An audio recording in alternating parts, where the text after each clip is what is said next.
अस्सलाम वालेकुम स्टूडेंट्स। बेटे हम बायोलॉजिकल मेथड के स्टेप्स कर रहे थे। लास्ट टाइम तक हमने बायोलॉजिकल मेथड के 3 स्टेप यानी कि फार्मूलेशन ऑफ हाइपोथेसिस तक कर लिया था। आज जो 4th स्टेप है डिडक्शंस, हम यहाँ से स्टार्ट करेंगे। बेटे डिडक्शंस क्या होती हैं? These are the logical consequence of the hypothesis.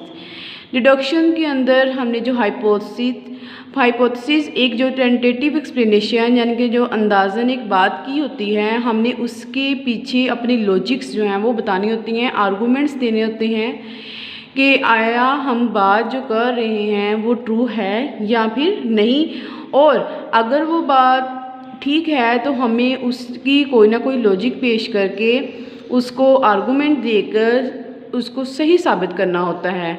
Therefore we use if and then logic in case of deduction. इनके अगर हम इस तरह से फिर कहते हैं कि अगर ऐसा होता तब ये हो जाता। फॉर एग्ज़ाम्पल बेटे डिडक्शन जो है वो मेनली 2 तरह की होती है। एक को हम बोलते हैं डिडक्टिव रीजनिंग और एक को बोलते हैं inductive reasoning. In case of deductive reasoning हम हमेशा जनरल से स्पेसिफिक की तरफ जाते हैं। अब मैं आपको बताऊंगी कि इफ़ देन की स्टेटमेंट मैं कैसे यूज़ कर रही हूँ। हम आम से ख़ास की तरफ जाते हैं डिडक्टिव रीजनिंग के अंदर।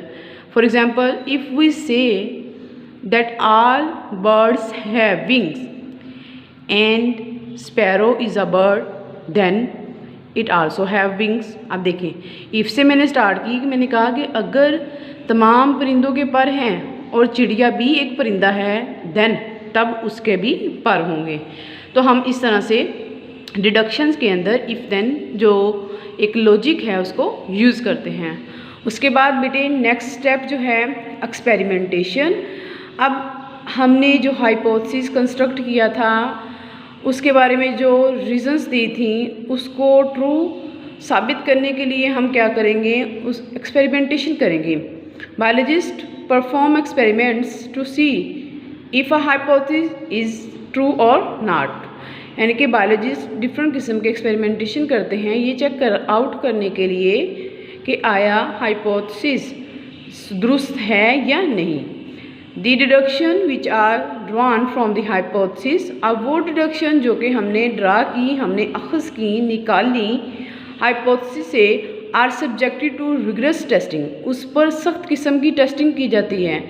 ये नहीं कि अगर हमने कोई हाइपोथेसिस कंस्ट्रक्ट कर लिया उससे डिडक्शन ले ली तो किसी एक एक्सपेरिमेंटेशन के बाद हम कहें कि ये चीज़ जो है वो दुरुस्त साबित हो गई है।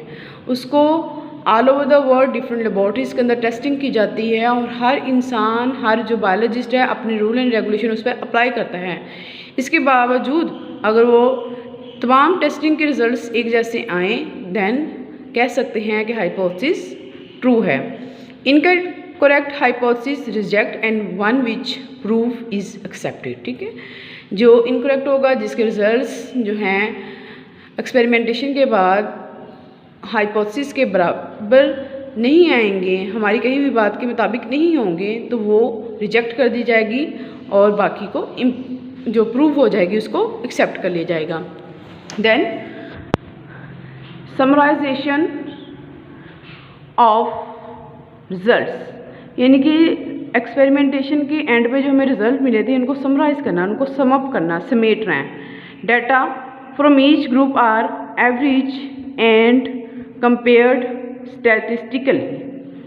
अब साइंटिस्ट क्या करते हैं, जैसे हम सिंपली मैथमेटिकल रूल्स को जानते हैं उनको अप्लाई करते हैं, तो इन case of laboratories, in case of biological experimentation, data जो भी हमें एक्सपेरिमेंटल ग्रुप से बेटे मिलता है हम उसको क्या करते हैं, एवरेज निकालते हैं और कंपेयर करते हैं और देन उस पर स्टैट अप्लाई करते हैं। उसके बाद है बेटे reporting in the result. Biologist publish the finding in books and journals. कि बायोलॉजिस्ट ने पूरे बायोलॉजिकल मेथड से जो रिजल्ट्स फाइंड आउट किए उनको बुक्स के अंदर और जर्नल्स, ये एक बेटा इंटरनेशनल फोरम है जिसपे हम अपने फाइंडिंग्स को पब्लिश करवाते हैं। इन नेशनल एंड इंटरनेशनल मीटिंग, फिर वो नेशनल सेमिनार्स में, इंटरनेशनल मीटिंग्स के अंदर बताते हैं कि मैंने ये बायोलॉजिकल मेथड यूज़ करते हुए ये रिज़ल्ट्स मेरे पास आए हैं। Similarly in seminar in colleges and universities. यहाँ तक बेटे आज हमारा बायोलॉजिकल मेथड के तमाम जो स्टेप्स हैं वो कंप्लीट हो चुके हैं।